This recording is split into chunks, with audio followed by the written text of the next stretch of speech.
Welcome to big talk. నేను Vijay. Operation Sindoor కొనసాగుతుంది. ఇందులో భాగంగా భారత సైనిక స్థావరాలే లక్ష్యంగా డ్రోన్లతో దాడులకు ప్రయత్నిస్తున్న దాయాది పాకిస్తాన్ భరతం పట్టింది భారత్. పాక్ ప్రయోగిస్తున్న డ్రోన్లను కూల్చివేస్తూనే లాహోర్లోని దాయాది ఎయిర్ డిఫెన్స్ వ్యవస్థను ధ్వంసం చేశాయి భారత సైన్యాలు. ఈ నేపథ్యంలో ఆపరేషన్ సింధూర్లో భాగంగా ఏం జరగబోతుందన్న దానిపై చర్చను ఇవాల్టి బిగ్ టాక్లో చూద్దాం.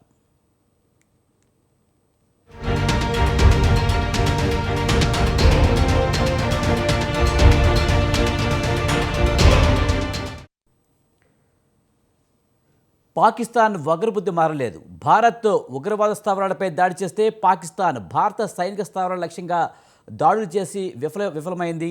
దీంతో భారత్ పాకిస్తాన్కు చెందిన ఎయిర్ డిఫెన్స్ వ్యవస్థను అయితే ధ్వంసం చేస్తున్న పరిస్థితి. ఇదే అంశానికి సంబంధించి మనతో మాట్లాడేందుకు పిఎం అర్జున గారు, రిటైర్డ్ కర్నల్, అలాగే రామకృష్ణ గారు విశ్లేషకులు మనతో ఉన్నారు. వారితో మాట్లాడదాం.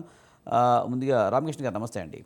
సార్, ఆపరేషన్ సింధూర్తో అయితే పాకిస్తాన్ బెంబేలెత్తున్న పరిస్థితి కనిపిస్తుంది. ఉక్రోషన్తో ఎల్ఓసి వెంట కాల్పులు జరుపుతుంది. మరోవైపు సరిహద్దు ప్రాంతాల్లో కూడా డ్రోన్లు లేకపోతే క్షిపణులతో దాడికి ప్రయత్నించి విఫలమైన పరిస్థితి కనిపిస్తుంది. పాకిస్తాన్ వక్రబుద్ధి ఎప్పటికీ మారే పరిస్థితి లేదంటారు. ముందుగా స్వతంత్ర టీవీ ప్రేక్షకులకు అందరికీ నమస్కారం అండి. అలాగే కర్నల్ సార్ కూడా నా నమస్కారాలండి. ముఖ్యంగా ముందుగా మన ఆర్మీ కానీ, మన నావీ వ్యవస్థ కానీ, మన మిలిటరీ వ్యవస్థ కానీ నిజంగా ఫస్ట్ ఆఫ్ ఆల్ సైల్యూట్ చేయాలండి. ఎందుకంటే ఈరోజు మన భారత సాంప్రదాయం ప్రకారం చూసుకున్నా, దేని ప్రకారం చూసుకున్నా, మనం ఎవరి మీద దాడి చేయము, కావాలని చేయము. మన పని మనం చేసుకుంటూ వెళ్ళిపోతాం. మన అభివృద్ధి మనం ఏదో చేసుకుంటూ వెళ్ళిపోతున్నాం. ఈరోజు కావాలని మన మీద గెలికినప్పుడు మాత్రం ఖచ్చితంగా మనం ఎదురుదాడి చేయాల్సిన పరిస్థితి వచ్చేసింది. ఈరోజు టూరిస్టులను చంపింది ఎవరండి? ముందుగా వాళ్ళు గెలికిందే కదా.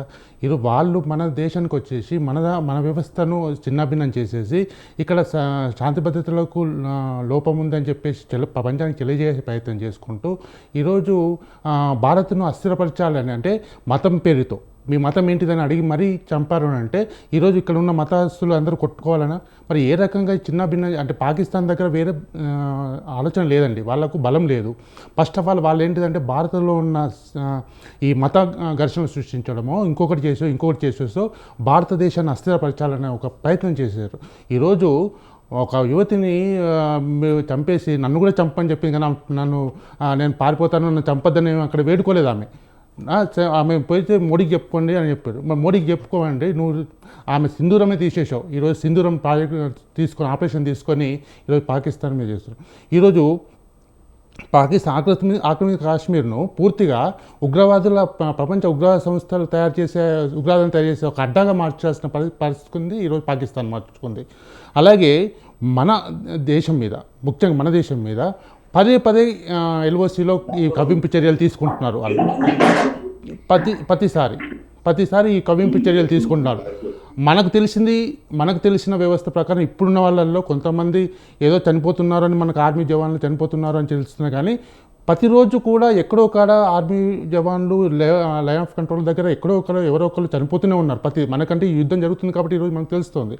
అలాగే ఈరోజు వాళ్ళు మన దగ్గర ఉన్న డ్రోన్ వ్యవస్థ ద్వారా మనకున్న ఆయుధాలు, మనకున్న రక్షణ వ్యవస్థ మీద దాడి చేసే ప్రయత్నం చేసిన తర్వాతనే మనం దాడి చేసాం. మనం ఎక్కడ కూడా పాకిస్తాన్ ఈరోజు నాకు తెలిసి ఫస్ట్ టైం అనుకుంటాను, నాకు తెలిసిన నాలెడ్జ్ ప్రకారం ఏకంగా లాహోర్ దాకా కూడా మన ప్రయోగాలు చేశామంటే వాళ్ళకి చర్యలు తీసుకున్న దాని మీదనే. కాబట్టి మనం తీసుకున్న నిర్ణయాలు ఏం లేదు. భారతదేశం జోలికి వస్తే మన వ్యవస్థ ఎలా ఉంది, మన ఆర్మీ వ్యవస్థ ఎలా ఉంది, మన నేవీ వ్యవస్థ ఉంది, మన రక్షణ సామర్థ్యం ఎంత ఉందో అనేది తెలియజేసి తీరితేనే వాళ్ళు ఇంకొకసారి మన వైపు చూడకుండా ఉంటారు. అంతే. దీని పక్కన ఇంకొకటి కూడా ఉంది.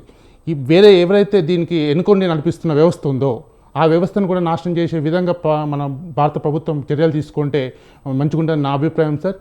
ఇది నేను చెప్పదలుచుకున్నాను. ఇప్పటికీ కూడా మనం ఉగ్రవాద స్థావరాల మీద మాత్రమే దాడి చేస్తాం. పాకిస్తాన్ సైనికుల మీద కానీ, పాకిస్తాన్ సైనిక స్థావరాల మీద మనం ఇప్పటివరకు దాడి చేయలేదు. కానీ మనం ఉగ్రవాదుల మీద దాడి చేస్తే వాళ్ళు మన మీద దాడి చేసే పరిస్థితి వచ్చింది. మన సైనిక స్థావరాలను లక్ష్యంగా చేసుకున్నాం. ఉగ్రవాదులకి మేము అండగా ఉన్నామని చెప్పినట్టు కదా. చెప్పి వాళ్ళు చెప్తున్నారండి. మొన్న ఇప్పుడు చనిపోయిన ఉగ్రవాదులను ఎవరు వాళ్ళు కదా దగ్గరుండి మరీ అంతిమ సంస్కారాలు చేసింది పాకిస్తాన్ ఆర్మీయే కదా. అక్కడ వాళ్ళ చెవులను అంతిమ సంస్కారం చేసిన పాకిస్తాన్ ఫోటోలు చూశారు కదా మీరు.